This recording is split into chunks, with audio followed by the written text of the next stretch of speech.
Vader hier, U seun het my bevry, U is in beheer.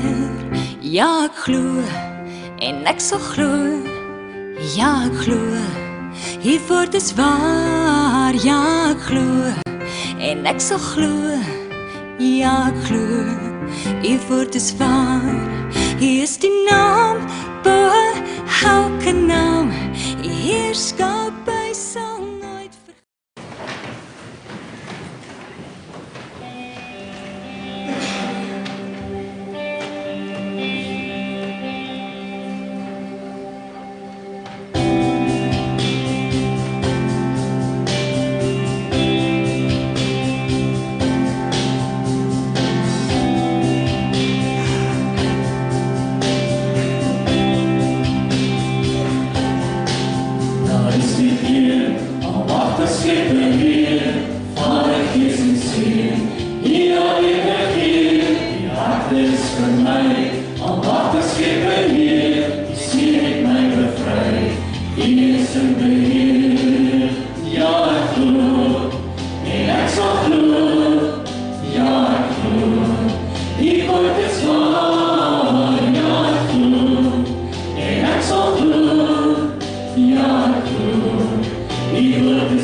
Gemeente, ons tema vanoggend van hoofstuk 16 al van ek glo, ons is al oor die helfte van die tweede reeks, hoofstuk 16 se tema vanoggend, ek is gebou vir Bybelse gemeenskap.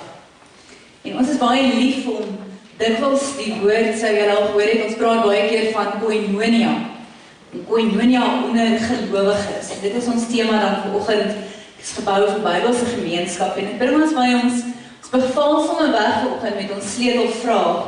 En die vraag vanoggend is, hoe ontwikkel ek gesonde verhoudings met ander?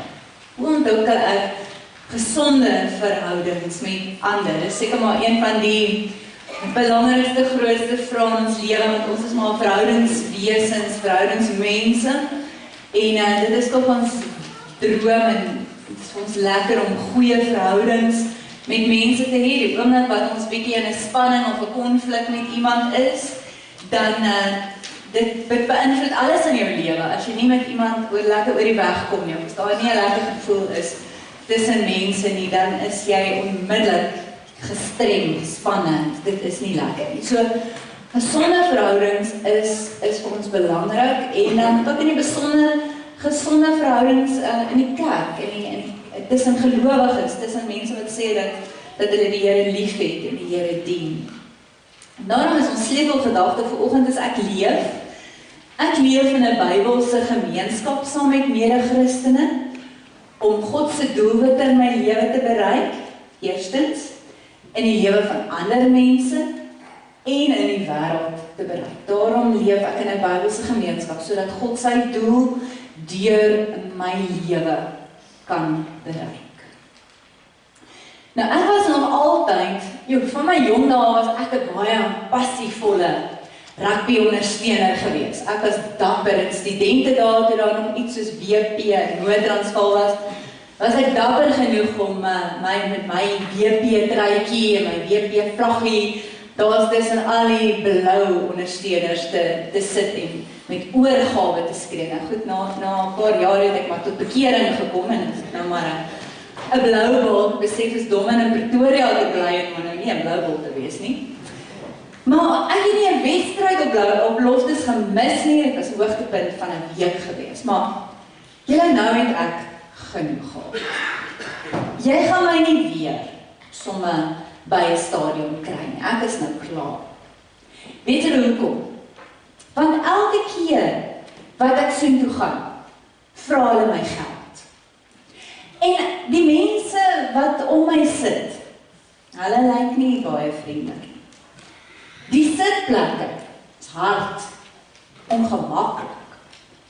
Ek het al hoeveel wedstryde gaan kyk en die afrigter het my nog nooit gebel of my by die huis kom sien. Die skeieregter het al 'n besluit gemaak waarmee ek nie kon saamstem nie. Ek dink ek het saam met 'n klomp heilige mense daar gesit. Want ek dink hulle het net gekom om hulle vriende te sien en om te kyk wie het wat aan. Dink nie hulle het gekom om die wedstryd te kyk nie. Party van die wedstryde het in beseringstyd ingegaan. En dan het ek laat by die huis gekom. Hulle het musiek gespeel en liedjies gesing wat ek in my hele lewe nog nooit van gehoor het nie. En dit lyk vir my hulle skeduleer die wedstryde waarmee ek eintlik iets anders wil doen. Ek is na te veel wedstryde toegevat deur my ouers as 'n kind. Ek het nou genoeg gehad. Ek dink ook nie ek gaan my kinders meer na enige wedstryde toe vat nie. Ek dink hulle moet self besluit wat 'n sportsoort hulle graag wil en van die meeste. Nou, vang julle die parallel of moet ek dit vir julle vertel? Ek dink vandag se dag is die vraag, kan ons seker maar die vraag vra. Is dit nog belangrik? Is dit nog belangrik om kerk toe te gaan? Is dit nog belangrik om in 'n kerk te behoort? Is dit nodig? Baie mense wat deel is van die kerk, die gemeente. Vir baie mense is dit belangrik dat hulle naam ten minste net iewers op 'n lys staan, in 'n boek staan, op 'n gemeenteregister staan en jy sal verstaan wees dat daai mense se motivering is dat my naam net iewers staan vir ingeval ek doodgaan, dat daar iemand is om my te begrawe. Nou, as dit ons motivering is, hoekom ons deel wil wees van die kerk, hoekom ons deel wil wees en iewers behoort aan 'n kerk, dan moet ons vanoggend bietjie gesels, bietjie introspeksie te doen oor hoekom moet ons nog aan 'n kerk behoort? Is dit nog sinvol om kerk toe te kom en 'n kerk te behoort? Maar ek dink 'n mens moet miskien dan die antwoord op hierdie vraag eerder so beantwoord en te sê maar dis nie so belangrik om kerk toe te kom nie. Dis nie so belangrik om aan 'n kerk te behoort nie. Wat wel belangrik is om kerk te wees. Wanneer ons kerk is, dis belangrik. 'n Persoon het 'n baie belangrike stukkie marknavorsing op die stadium gedoen om vas te stel hoekom is mense meer geneig om sekere produkte te koop meer as wat hulle geneig is om ander te koop. 'n Spesifieke produk was byvoorbeeld ook Apple, al die rekenaargoeders wat daaromheen gesentreer is. En die ontdekking wat hy gemaak het is dat mense is nie koop nie so seer wat jy doen nie, maar hulle koop hoekom jy iets doen. Nie wat jy doen nie, maar hoekom jy iets doen. En dit is 'n wonderlike insig, maar dit is ook 'n skrikwekkende insig, want meeste van ons weet nie hoekom ons goed doen nie. Ons doen net goed. Maar as jy vir iemand vra, hoekom doen jy dit? Dan weet ek nie lekker om jou te antwoord nie. Kom ek vra vir ons 'n baie belangrike vraag. 'n Belangrike vraag vir ons hier in die kerk is. Ek wil nou jy antwoord ken op die volgende. Hoekom kom ons op Sondag kerk? Hoekom kom ons nie soos in die Ou Testament? Die Ou Testament sê vir ons die 7de dag is die rusdag. So eintlik is dit Saterdag, né? Eintlik moet ons Saterdag kerk kom volgens die Ou Testament. Hoeveel van ons weet? Hoekom kom ons op 'n Sondag kerk? Dis die eerste dag van die week. Hoekom doen ons dit? Weet jy? Vind uit.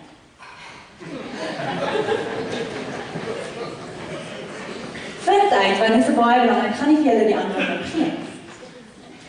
Tog die eerste gelowiges.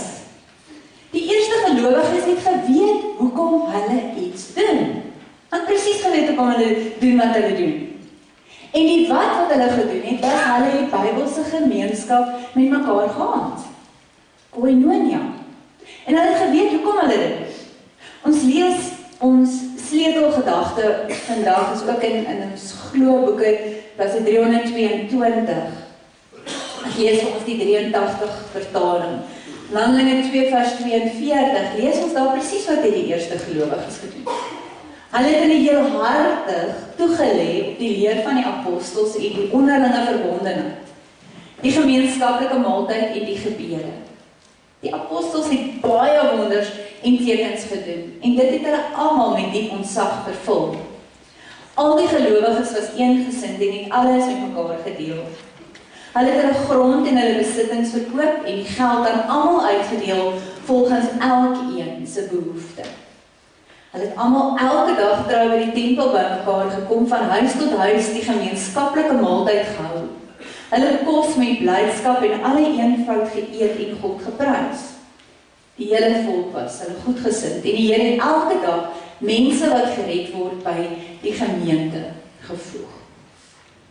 Nou as ons vanoggend kon teruggaan in tyd en ons sou met hierdie eerste gelowiges kon in hulle huise gaan sit het en ons kon vir hulle die vraag gevra het, maar hoekom doen julle wat julle doen? Hoekom het julle hierdie gedoen? Dan sal hulle vir jou sonder huiwering gesê, Jesus is die hoekom. Hulle sê vir jou gesê, ons glo dat ons moet lewe soos wat Jesus ons gewys het om te lewe. So Jesus was hulle hoekom. Hy was die hoekom hulle alles gedoen. En ons moet vanoggend vir ons self afvra, wat is ons hoekom? Hoekom doen ons wat ons doen? Hoekom kom ons by mekaar? Hoekom gee ons om? Hoekom vergewe ons? Hoekom deel ons? Hoekom alles rondom die Christelike lewe? Hoekom doen ons dit? Is Jesus jou en my hoekom? Is hy die rede hoekom ons dit doen? Want ek en jy nie weet hoekom ons iets doen nie, hoekom doen ons dit? En as ons nie weet hoekom ons dit doen nie, hoe kan ons 'n lewe van oortuiging lewe? Waar kom jou oortuiging vandaan? Hoe sal ons daai lewe kan lewe wat ander mense sien dat ons lewe die lewe wat Christus vir ons voorgeleef het? Hoe kan ons ander oortuig? As ons nie self weet hoekom ek 'n ding doen nie, hoe gaan ek vir 'n ander ou verduidelik hoekom ek dit doen? Weet ons mense reg ongelooflik baie waarde aan onafhanklikheid. Ons glo, jy moet in alle opsigte van jou lewe moet jy streef, dat jy onafhanklik moet wees. Moenie ander mense in die oë kyk nie. En ons het ingekoop op daai mite dat jy sal regtig gelukkig wees. Ware geluk is as jy onafhanklik is. Totaal en al. Onafhanklik. Dan sal jy gelukkig wees. Nou wil ek jou vra, as dit die waarheid is. As dit die waarheid is dat jy onafhanklik moet wees om gelukkig te wees, hoekom is so baie mense ongelukkig? As dit so is. Die Here kom en hy sê, julle het die kop en die sterk been. Die sleutel tot ware geluk is nie onafhanklikheid nie. Maar die sleutel tot ware geluk is afhanklikheid. En God sê maar, julle het mekaar nodig. Ons het mekaar nodig. Jy het Bybelse gemeenskap in jou lewe nodig. Dis toe die Here ons bedraad het. So hy ons aan mekaar gesit het, dat ons Bybelse gemeenskap nodig het. Romeine 12 sê, net soos ons, alles ons baie, ons is baie, maar ons is een in Christus. In Christus een liggaam. En almal is afsonderlik lede van mekaar. Met ander woorde, ons het mekaar nodig. Ons is afhanklik van mekaar. Die Here sê, ek het nou nuus vir julle vanoggend, en dit is dat gemeenskap, Bybelse gemeenskap, is nie opsioneel. Kan dit nie kies nie. Hy sê dis hoe dit is. Jy mag dalk nie so voel nie. Jy mag dalk nie voel dat jy ander nodig het nie. Maar die Here sê, die waarheid is, jy het dit absoluut nodig. Jy het absoluut ander mense in jou lewe nodig, as jy alles gaan word wat God bedoel het, dat jy in jou lewe moet word. En wat God wil hê jy moet wees. Die punt is, jy kan nie. Jy kan nie God se doel met jou lewe volledig bereik op jou eie nie. Jy kan nie. Al wil jy kan nie. Jy het ander nodig. Ons behoort aan mekaar as die liggaam van Christus. Nou ons toepassing vanoggend, as ons dit in ons prakties moet toepas in ons eie lewe en ons gemeente wees, sal die vraag dan wees, maar wat se verskil gaan dit maak in die manier waarop ek lewe? Wat se voordeel hou dit vir my in om saam met mense te lewe in gemeenskap, in 'n Bybelse gemeenskap? Nou, ons gaan by 'n paar dinge vinnig stil staan. In die eerste plek het ons gemeenskap in ons lewe nodig, want ons help mekaar groei. Ons help mekaar groei. Ek het jou nodig om my te laat groei, en jy het my nodig om jou te laat groei. So het ons mekaar nodig om te groei. Kolossense in die ou vertaling sê, soos julle dan in Christus Jesus die Here aangeneem het, wandel so nou. En die woordjie wandel kry ons 'n bietjie meer in die ou vertaling, maar die Bybel praat in die ou vertaling veral en baie keer om verwysing na die Christelike lewe as 'n wandeling. Nou, hoekom sal hulle as 'n wandeling daarna verwys? Ek wil net noem, die Christelike lewe is 'n reis. Want jy is nie waar jy was nie, en jy is nog nie waar jy moet wees nie. Ons is nog op pad. Die Christelike lewe is 'n reis, dis 'n wandeling. Nuwe Testament praat baie van, jy moet lewe, jy moet wandel in die woord, wandel in liefde, wandel in gehoorsaamheid, wandel in die lig, wandel in die gees. Die Bybel gee ons baie maniere oor hoe ons moet lewe. En een van die maniere wat hy sê ons nie moet lewe nie, is hy sê, jy moenie alleen lewe. Nou gaan dit nou nie oor getroud wees of nie getroud wees nie. Dit gaan hier oor 'n gemeenskap van gelowiges, om deel te vorm, deel te wees van 'n Bybelse gemeenskap. En ek weet, dat is van julle wat daar sit en dink, maar wat is fout met alleen loop? Hoekom kan ek nie alleen loop nie? As ek alleen loop, kan ek my eie ding doen. Ek kan op my eie pas loop, my eie spoed, ek hoef vir niemand te wag nie. Jy mag dalk daarvan hou om alleen te loop. Maar jy het nodig om saam met ander te loop. En dit moet eers 'n bietjie insink by ons, want party van ons is nie gewoond om mense in ons lewe toe te laat. Ons glo ons eie ding doen. God sê, ons het mekaar nodig. Nou hoekom? Kom is dit beter om saam met mense deur die lewe te loop? Wel, logies gesproke, een is veiliger. As jy saam met mense deur die lewe loop, dan is jy minder blootgestel. Ons minder risiko's. Mense sterker saam as jy 'n paar is. As jy al alleen deur 'n donker park loop. Moes jy alleen in 'n donker straatjie afloop. Skrikwekkend. Maar as ons weet ons is 'n paar, dan sien ons kans. Of het jy al mense gesien, veral jong manne partykeer in 'n kar, as hulle 'n paar is hulle dapper. Dan sal hulle goed by die venster uitskree. Maar vir hy ouetjie alleen, dan is hy tjoepstil. So ons is sterker wanneer ons saam is. Daar's krag in getalle.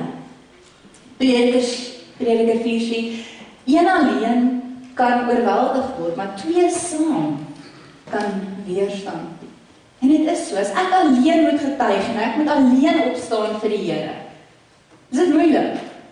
Maar as ons 'n paar saam is, wat mekaar bystaan, saam doen. As jy 'n vierhoutjie sou vat, jy vat een vierhoutjie en jy breek hom, ag, dis maklik. Maar vat die hele boksie vierhoutjies bymekaar en probeer hulle dan breek. Dis moeilik. So wanneer ons saam is ons sterker. Ons krag in getalle, eerder as om alleen te wees. Nog 'n rede om nie alleen deur die lewe te gaan nie, is dis ondersteunend. Ek gaan nie so maklik opgee nie. As ek weet daar is iemand saam met my, wat saam met my deur 'n ding gaan, wat ons is saam in hierdie ding, dan gaan ek nie so maklik opgee nie. Mens kry energie wat jy nie sou gehad het nie. As ander jou aanmoedig, as ander jou motiveer. Daar's 'n Zambiese spreekwoord wat sê, as jy alleen hardloop jy vinnig. Maar as jy saam hardloop jy ver. En ons lewe as gelowiges is nie 100 meter naloop nie, dit is 'n marathon, hy's lank. En daarom het ons mense saam met ons nodig om ons te motiveer en ons aan te moedig om nie op te hou nie, wanneer ons dalk partykeer moeg raak en mismoedig voel. Mense om ons te inspireer. God sê, as jy die hele wedloop wil aflê van die geloof, dan het jy mense om jou nodig, wat jou sal aanmoedig. En dieselfde is waar van ons lewe. Jy gaan soveel uitmis. Jy kan nie lewe alleen aanpak, maar jy gaan soveel uitmis. Jy gaan soveel uitmis as jy deur die lewe gaan sonder betekenisvolle en intieme verhoudings in jou lewe.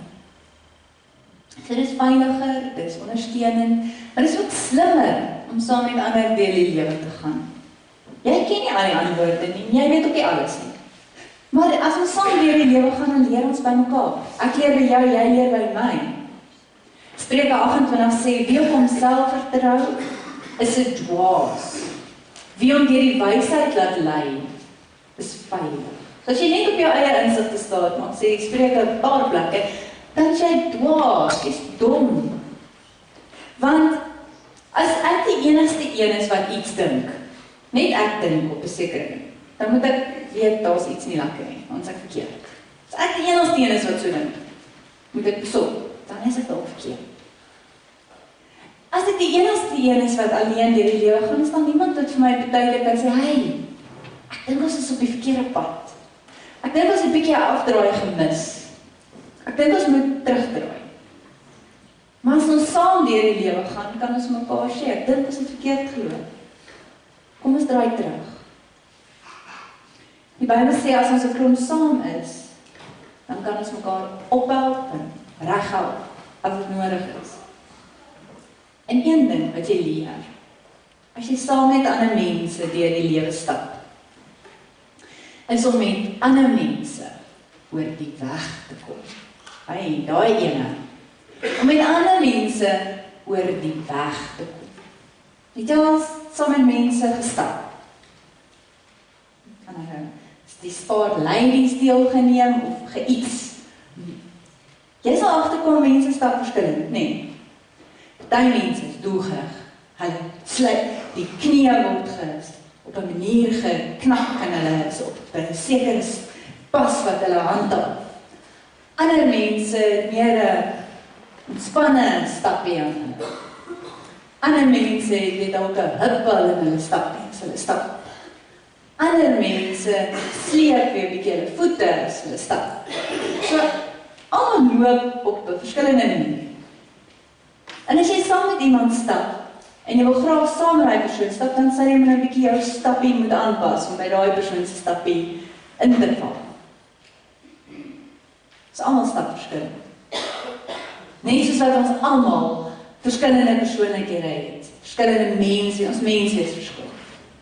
Die oomblik wanneer ons met mense moet begin saamwerk, dan besef ek maar, ek moet jou mens wees 'n bietjie akkommodeer. En ek moet jou 'n bietjie meer probeer verstaan, sodat ons, maar ek moet baie keer 'n bietjie kompromie aangaan. Party van ons dalk 'n bietjie meer as ander. Maar hier, in hierdie gemeente, is dit vir ons belangrik, is dat ons sal leer om saam met mekaar te stap. En mekaar se verskillendheid sal akkommodeer. Mekaar se verskille sal respekteer. Ons sê baie keer, die Bybelse is so fantasties. Ons is dankbaar oor elke rand en sent. Maar as iemand in die proses dalk seer gekry het, oor iemand wat hom aangevat het oor ietsie, wat dalk nie perfek was, dan is dit nie van ons lekker. Dan wil ons nie Bybelse hou nie. Bybelse, die belangrikste is oor hoe werk ons saam? Hoe leer ons mekaar ken? Hoe bou ons mekaar op? Hoe is ons mekaar ding? Dit is verskil. Saam wees, leer ons ook om mekaar ook saam te werk. Dit is vir ons belangrik. Ek het ander nodig. Ek het ander mense nodig in my lewe om te kan groei. Ek sal nie groei op my eie nie. Ek kan nie groei sonder ander nie. Hoekom nie? Hoe kan ek nie groei sonder ander nie? Want die lewe gaan oor verhoudings. Die lewe gaan nie oor wat jy bereik het nie. Die lewe gaan oor verhoudings. God is liefde. En omdat hy liefde is, wil hy hê ons moet leer om hom lief te hê en om ander lief te hê. So nou weer by daai een uitkom. Gemeenskap is God se antwoord.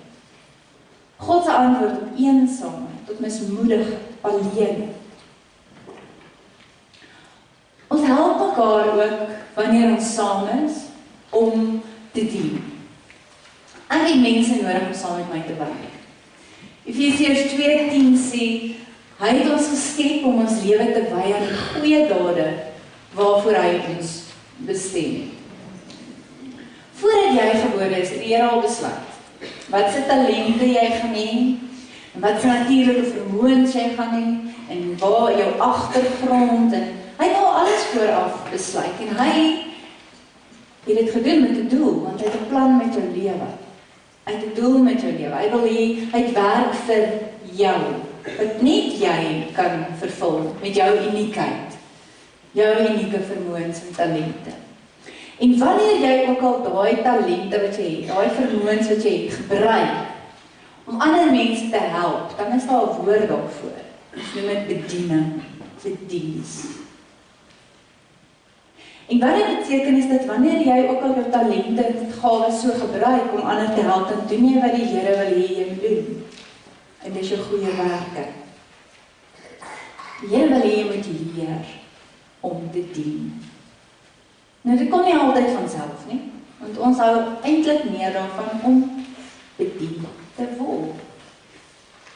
Maar die Here wil hê dat ons weer, op ons beurt, jy sal bedien word, as ander weer hulle gawes en talente inspann, sal jy bedien word. Maar net so wil die Here ook hê dat jy weer ander sal bedien met jou gawes en talente. Jy hoef dit ook nie alleen te doen nie. Ons doen dit saam. Predikers sê 2 vaar beter as 1. 2 vaar net 1 beter as 1, en mens kry net meer gedoen. Ons weet dit nou, ons het nou soveel keer vir mekaar gesê, as ons saamwerk, as ons saam iets doen, gaan ons soveel meer vermag. En dit gaan opreg wees op die einde van die dag ook. En dit gaan minderheid bedink wees. As ons saamwerk. As jy een enkele sneeuvlokkie vat, een sneeuvlokkie is broos en sag. Maar as 'n klomp sneeuvlokkies aan mekaar vasklou, kan jy verkeer stop. Net so ek en jy, ek alleen, kan 'n verskilletjie maak, dalk, klein. Maar as ons saam 'n ding doen, kan ons 'n impak maak. Dan word ons poging iets groots. Nie in hierdie gemeente. Ek onderskat dit nou. Maar as die 800 sneeuvlokkies wat saam 'n impak kan maak, as elkeen net sy deeltjie doen en sy of haar verskil maak. Ons dien mekaar en dan kyk ons ook uit vir mekaar. Ek praat van mense wat jou sal beskerm, wat vir jou sal opstaan en wat jou sal verdedig. Mense wat jou op die regte pad sal hou, mense wat jou sal waarsku as jy verkeerd doen en wat jou sal help as jy val. Daai blinde kolle in ons lewe wat ons baie van praat. Ons almal het dit. Filippense sê, jy moenie net elkeen aan sy eie belange dink nie, maar ook aan die van ander. Nou, dis nogal teenstrydig, want ons is nie so ingestel nie. Ons dink net aan onsself. Ek dink aan my belange, my drome, my ambisie, my begeertes, my verlange, my. Het gaan oor my. Vergeet van jou. Ek leef vir myself. Die versie moenie net aan jouself dink.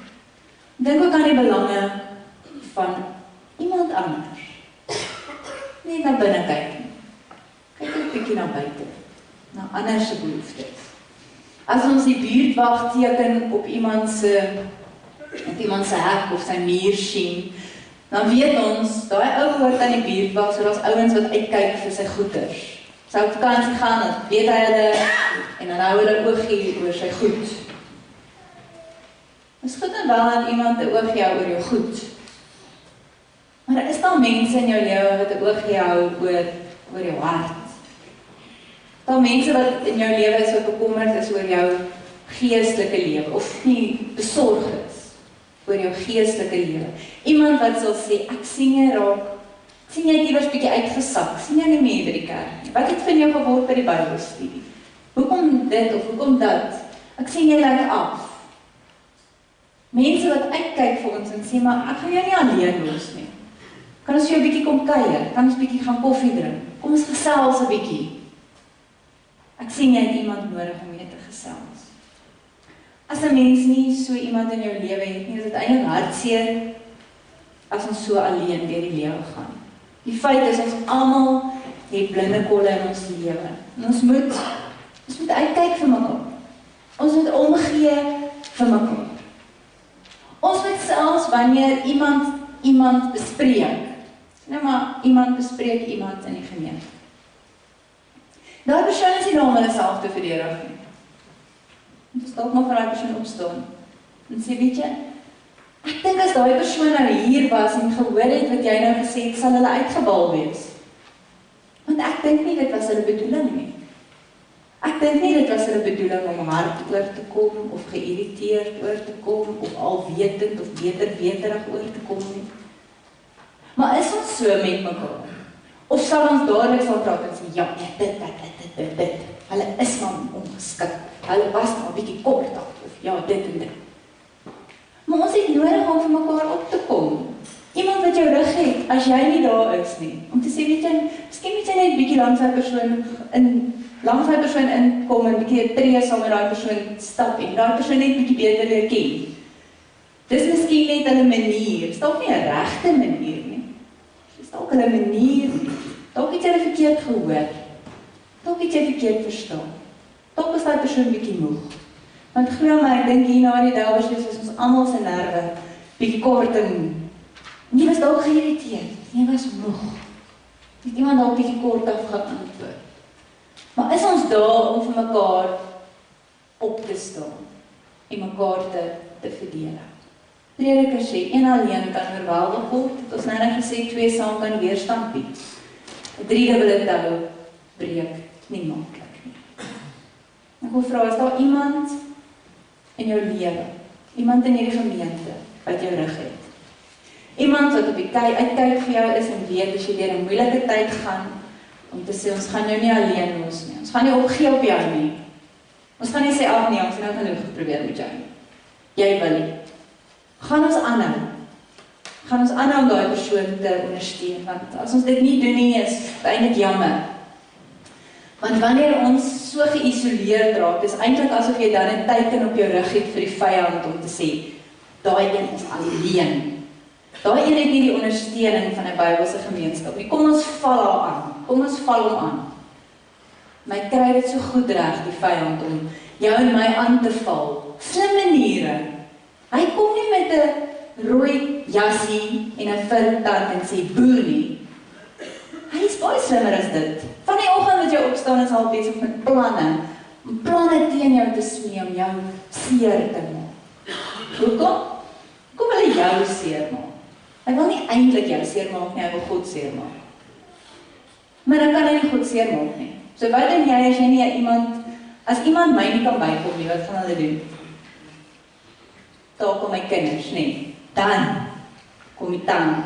Kom ons naals uit, nee. Iemand in jou kind vat. Dis wat die vyand doen met ons. Hy weet hy kan God nie bykom nie. Hy weet hy kan sy kinders bykom. So hy smee allerlei planne om ons by te kom. En hy doen dit deurdat hy goeders in ons lewe, bitterheid in ons lewe wat ons nie wil laat gaan nie. Gewoontes in ons lewe waar ons vashou. Goeders in ons lewe wat vir ons hindernisse is. Verhoudings wat ons hart breek en ons seer maak. En so leef meeste van ons as gelowiges as verslaan. Ons leef asof ons verslaan is, want ons wil nie hierdie dinge laat gaan nie. En so kry hy hou vas op ons lewe en dan probeer ons beklei, ons probeer alleen beklei. Maar ons is nooit bedoel om alleen te wees nie.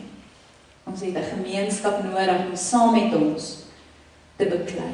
Dink maar net aan die natuur. 'n Wolf, wat sal hy doen met sy prooi? Hy skei sy prooi van die res van die kudde en dan val hy hom aan, maak hom dood. En so wil die vyand ons ook skei van die kudde, van 'n gemeenskap van gelowiges om ons aan te val, wanneer ons broos en kwesbaar is. God se antwoord hierop is mense om ons te help, om ons te ondersteun, om ons te help as ons val, om ons weer op te help. Ons help mekaar rou, om te wag en te huil. Ek praat van wanneer mense saam met jou wag, slegte nuus te kry, en dan saam met jou huil, wanneer die slegte nuus gekry. Ons het mense in ons lewe nodig, wanneer die onafwendbare krisisse in ons lewe opduik. Daar is tye in jou lewe wat jy nie alleen moet wees nie. Wanneer geen mens alleen moet wees nie. Daai tye, niemand moet alleen voor 'n teater sit, alleen, terwyl 'n geliefde deur 'n lewe of dood operasie gaan. Niemand, geen vrou behoort alleen te wag vir die uitslae van die laboratorium af na 'n probleemswangerskap nie. Geen persoon behoort alleen langs 'n oop graf te staan nie. Geen persoon, niemand behoort alleen tuis te wag vir 'n ondernemer om die liggaam van 'n geliefde te kom wegvat wat pas dood is nie. Niemand behoort alleen te wees die eerste aand nadat 'n man of vrou dood is nie. Niemand behoort alleen te wees die eerste aand wat hy of sy as 'n man of vrou die huis verlaat het nie. Ons het mekaar nodig. Ons het 'n groep, 'n Bybelse gemeenskap nodig, 'n groep vriende by die kerk nodig, wat ons eerste linie is om ons te verdedig, dat ons kan bel as ons iemand nodig het. En die tyd is nou om daai vangnet vir jouself te bou, 'n netwerk van ondersteuners. Om daai ondersteuners te hê wanneer die onafwendbare dinge in jou lewe jou tref.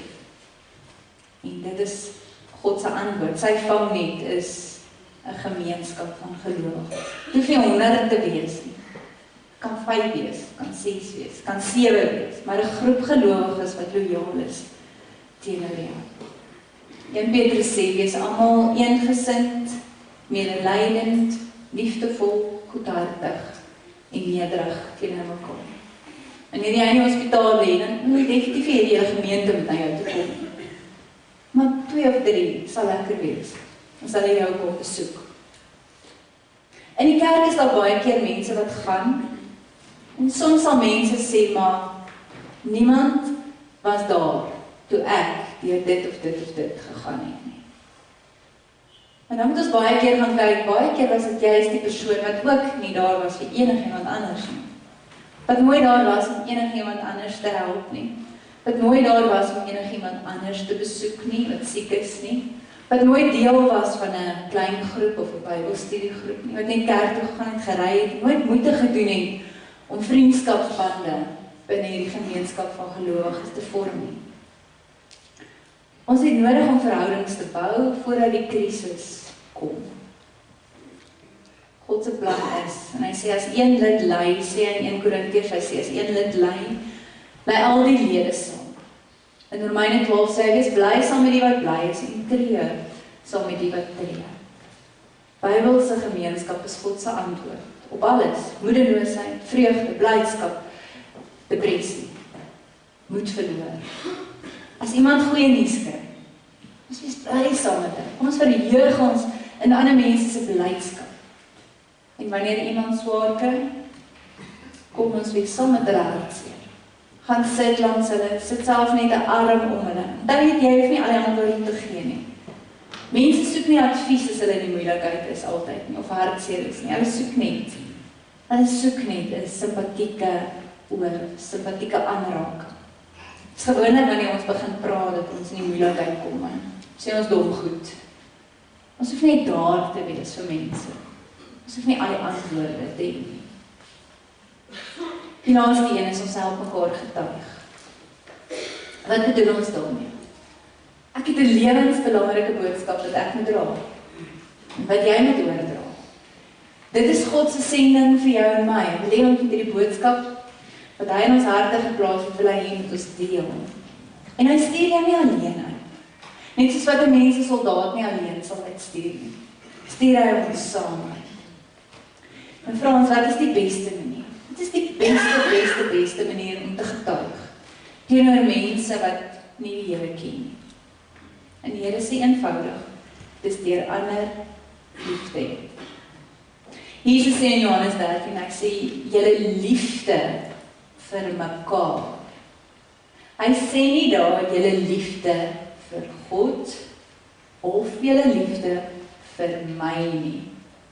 Hy sê, julle liefde vir mekaar sal aan die wêreld bewys dat julle my disippels is. Slaag ons die toets deur liefde vir mekaar te wys hier. Dat ons in verdraagsaamheid en in gesindheid van medelee en goedhartigheid en nederigheid met mekaar saamlewe. Wys ons vir die wêreld op buite dat ons vir mekaar lief is. As ons dit nie regkry nie, het ons gefaal. Wat mense van 'n gemeente moet beïndruk, is nie die grootte van die gemeente. Mens 100 of 800 of 5000 mense. Dit moet nie mense beïndruk ons grootte nie. Dit moet nie mense beïndruk ons gebou nie. Wat mense moet beïndruk is nie ons preke nie ons sang nie, en nie hoe wonderlik ons Deldersfees is nie. Dit moet nie mense beïndruk nie. Wat mense moet beïndruk, is hoe ons vir mekaar omgee. En ons vir mekaar lief is. En dat ons weet, hier, Witfonteiners, dat jy kan weet, ek hoef nie perfek te wees nie. Maar hier word ek aanvaar, nie word ek lief gee, nie word ek ruimte gegee om myself te wees, en myself uit te leef. Ons het mekaar nodig. Of jy dit nou wil weet of nie, die Here sê, ons het mekaar nodig.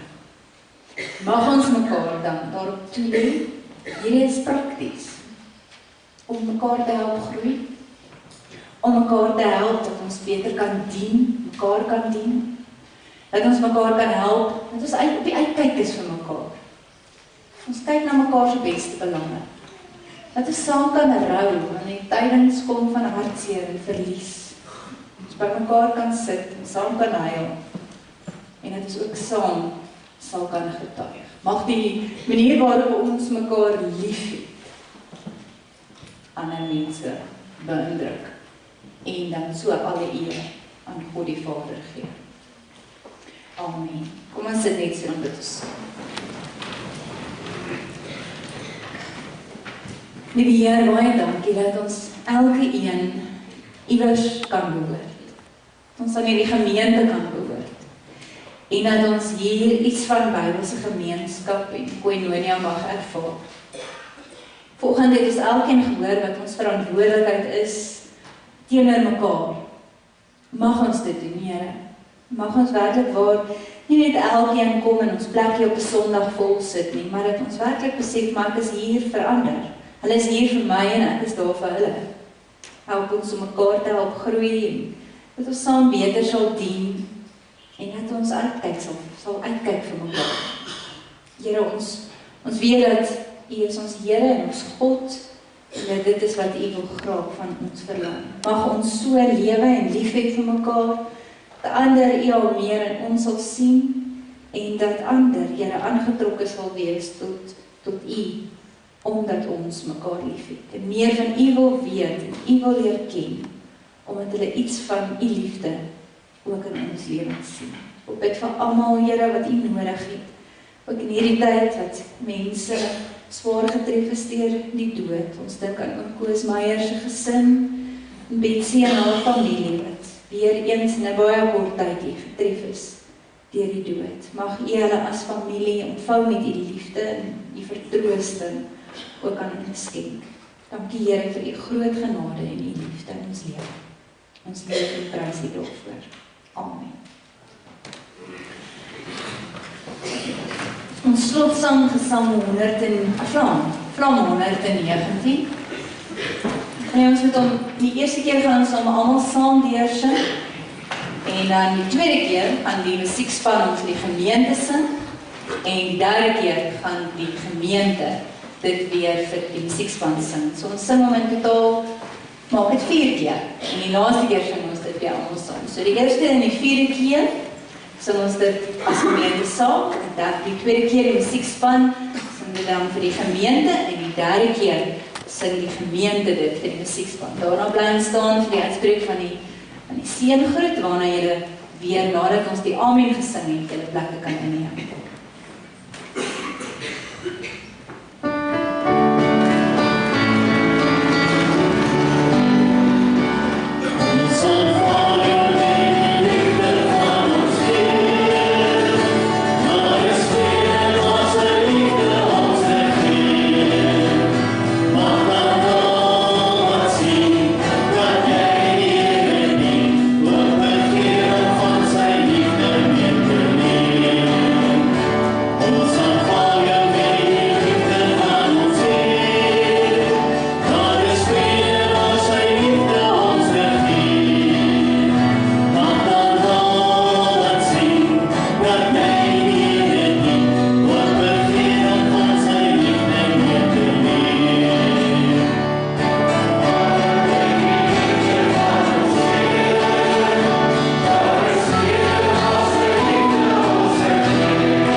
standvastigheid en bemoediging gee dat julle eensgesin onder mekaar sal wees soos Christus Jesus dit wil hê.